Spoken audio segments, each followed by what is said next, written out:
বিএনপির যারা নেতাকর্মী রয়েছেন এবং তারেক রহমান সহ শহীদ ওসমান হাদির এই কথাগুলো শুনুন এবং এই কথাগুলো আমল করার চেষ্টা করুন। অদূর ভবিষ্যতে আপনাদের জীবন অনেক ভালো হবে। এবং প্রশাসনের ভাইদেরকে দৃষ্টি আকর্ষণ করছি, এই ভিডিওটি মনোযোগ সহকারে সকলেই দেখুন, তো আপনাদের আগাম দিনের পথ চলা খুব সুন্দর হবে। তো শুনুন তিনি কি কথা বলছেন। নির্বাচনের চেয়ে সেই ক্ষমতা কেমনে সুসংগঠিত করবেন এইটা মনে রাখেন। কেন পারবেন না? হিসাব সোজা ভাই, মানুষের হাত খুলে গেছে। মানুষ মায়ের খাইতে খাইতে এখন মার দিয়া শিখে গেছে। আপনি যত তারে একটা বাজে কথা বলবেন, আপনি তিনটে বাজে কথা শুনবেন। এমন অবস্থা হইতে পারে আপনারা সংসদে বসে যদি দেশবিরোধী আইন করেন, মানুষ নিজের জানমানের কথা ভাইবা সব বন্ধ কইরা সংসদে গিয়েও আপনাদেরকে পিটাইতে পারে। আপনারা তখন যত ইংলিশে মব বলার চেষ্টা করেন, তাতে আপনারা টিকতে পারবেন না।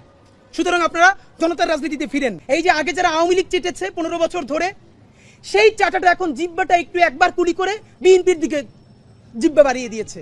এটা বিএনপিকে বলতে হয় না আমাকে চাটো, কারণ সে জানে আগামী এখন আবার বেশ কিছুদিন ক্ষমতায় বিএনপিকে থাকবে। সুতরাং প্রচুর পরিমাণ বিএনপিকে চাটতে হবে।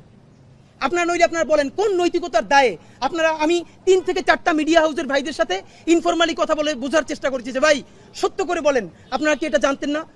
ওনারা সঠিক উত্তর দিতে পারেন না। এর মানে হলো ওনারা জানতেন, কিন্তু ওনারা এত বড় ঝামেলায় যেতে চান নাই। তো এই যে সেন্সরশিপ, এর মানে মিডিয়া, আজকে একটা প্রশ্ন করি, ঢাকার মধ্যে প্রকাশ্য দিবালোকে পাথর মেরে মানুষকে হত্যা করা যায়। আমি আপনাদেরকে বলে রাখি, যদি আওয়ামী লীগ কোনোদিন এই গণহত্যাকারীরা দেশে ফিরে আসতে চায় বা আসার কোনো অবস্থাও তৈরি হয়, তার দুইটা দায় সমানকে, দুইজনকে নিতে হবে। রাজনৈতিক দল হিসেবে সবার আগে তার দায় নিতে হবে বিএনপিকে। বিএনপির এই ব্লান্ডারের কারণে এই দেশে আওয়ামী লীগের আসার পরিস্থিতি তৈরি হবে।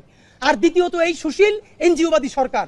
আপনারা একদিকে সরকারকে বলতেছেন সরকার ব্যর্থ, আপনারা স্বীকার করেন আর না করেন, এই পুরো আমলাতন্ত্রের 70 থেকে 80% এখন আপনাদের নিয়ন্ত্রণে। এটা আপনারা তাদেরকে বলতে হয় না। এমনি সচিব থেকে শুরু করে থানার ওসি পর্যন্ত প্রত্যেক উপজেলা বিএনপি সভাপতিরা সকালে উঠে ফোন দেয়, জিজ্ঞেস করে ভাই ডায়াবেটিসটা ভালো, খেয়াল রাখবেন, করোনা লাগলে আমারে বলবেন, স্টাফ দিয়ে পাঠাই দিব। মানে হলো এখন সচিব থেকে শুরু করে এলাকার এসআই পর্যন্ত যে যার নিয়ন্ত্রিত বিএনপির ফোন দিয়া স্বাস্থ্যের খোঁজ খবর নাই, যাতে পরবর্তী প্রমোশনটা ঠিক মতো হয়। এটা তাদের চরিত্র। এই সরকার তো আপনাদের নিয়ন্ত্রণে, আপনাদের আমলাতন্ত্র সেটআপ এটা নিয়ন্ত্রণে। এটা বিএনপি আপনাদেরকে মনে করাই দেই, অধ্যত্ত অহমিকা। আপনাদের বডি ল্যাঙ্গুয়েজে, আরে ভাই 1 বছর আগে ছিলেন বিলাই, টক শোতে যান নাই, অনলাইনে কানেক্টেড হয়েছেন, সেখানেও কে যেন নক করছে, বাসা থুয়ে দৌড়াইতেছেন। মানে এটা তো আমরা মানি। এর মানে আপনারা বিলেই তো ছিলেন, এখন আপনি বাঘ হয়ে উঠছেন। সেই বাঘের কণ্ঠ কার সাথে দেখাইতেছেন? এই দেশের নিরীহ মানুষের সাথে। আওয়ামী লীগ কয়টা ধরে চেষ্টা পারছেন? কয়টা আওয়ামী লীগের বিরুদ্ধে অ্যাকশনে যাইতে পারছেন? কোটি কোটি টাকা খায় ওই হাজিব সেলিমের লোক স্টেজে উঠান। আবারও সেই ছাত্রদল বিএনপি আগের মতো বলার চেষ্টা করছে, কারো বলছে গুপ্ত শিবির, সাধারণ শিক্ষার্থীর নামে অমুক। এগুলো কি ভাই? আওয়ামী লীগের মতো ভুল করেন না। আওয়ামী লীগ এই কেসটা করছিল। আওয়ামী লীগ রাজাকার করতে করতে কি হয়েছে দেখেন না, কি ইন্ডিয়া পালান লাগছে। আপনারা হরে ধরে সবাই শিবির বলতে বলতে, গুপ্ত বলতে বলতে কোথায় যে পালাইবেন পথ পাবেন না। এর কারণ ইতিমধ্যে আওয়ামী লীগের এক নেতা উত্তরা থানার ওসিরে ফোন করে বলছে যে আমরা তো ইন্ডিয়া পালাইতে পারছি, ওরা কিন্তু ইন্ডিয়াও যাইতে পারবে না। কথা আমরাও বলছিলাম। সুতরাং হরে ধরে সবাই শিবির বলা, গুপ্ত বলা, ট্যাকিং বলা এইসব বন্ধ করেন। আগে আপনাদেরকে বলছিলাম বিএনপি ক্ষমতায় আসলে থাকতে পারবে সর্বোচ্চ 3 বছর। আজকে সময় আরো কম মনে হইতেছে। বিএনপি যদি বিপুল ভোটে না 300-তে 300 জিততে আসে, এই অবস্থায় সে 2 বছরের বেশি সরকার রান করাইতে পারবে না। সুতরাং নির্বাচনের চেয়ে সেই ক্ষমতা কেমনে সুসংগঠিত করবেন এইটা মনে রাখেন। কেন পারবেন না? হিসাব সোজা ভাই, মানুষের হাত খুলে গেছে। মানুষ মায়ের খাইতে খাইতে এখন মার দিয়া শিখে গেছে। আপনি যত তারে একটা বাজে কথা বলবেন, আপনি 3টে বাজে কথা শুনবেন। এমন অবস্থা হইতে পারে আপনারা সংসদে বসে যদি দেশবিরোধী আইন করেন, মানুষ নিজের জানমানের কথা ভাইবা সব বন্ধ কইরা সংসদে গিয়েও আপনাদেরকে পিটাইতে পারে। আপনারা তখন যত ইংলিশে মব বলার চেষ্টা করেন, তাতে আপনারা টিকতে পারবেন না।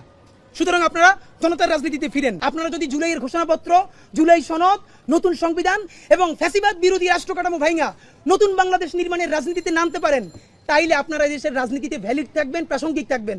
যদি না করতে পারেন, তাইলে মুসলিম লীগ আর আওয়ামী লীগের পরিণতি হবে। মুসলিম লীগকে কেউ মারে নাই, রাজনীতির ভুলের কারণে নাই হয়ে গেছে।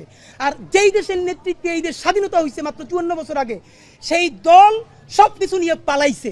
সুতরাং আপনারা তো তার অনেক পরের দল। যদি পারেন নয়া রাজনীতি শুরু করেন, ওইসব রাজনীতি বন্ধ করে। আর নইলে পরিণতি কি হবে এটা ভালোবেসে বললাম। ফ্যাসিবাদী বাকশালী সংবিধানকে বিলুপ্ত করে নতুন সংসদে নতুন সংবিধান তৈরি করতে হবে। এবং রাষ্ট্র কাঠামোর মধ্যে যেই যেই জিনিসগুলো ফ্যাসিবাদী রাষ্ট্র কাঠামো করে রেখেছে, আমলাতন্ত্র, পুলিশ, এটাকে সম্পূর্ণ ভেঙে নতুন বাংলাদেশে আমাদের নতুন রাষ্ট্রযন্ত্র কায়েম করতে হবে।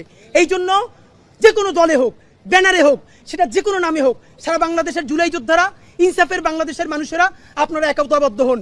এই জুলাইকে, এই দেশের স্বাধীনতা সার্বভৌমত্বকে কোনো একক দলের কাছে, না বিএনপি, না জামাত, না এনসিপি, আমরা কারো কাছে বর্গা দেই নাই। এই দেশের মালিক বাংলাদেশের জনগণ, এই স্বাধীনতা সার্বভৌমত্ব আমরা টিকিয়ে রাখবো। বাংলাদেশ জিন্দাবাদ, ইনকিলাব জিন্দাবাদ।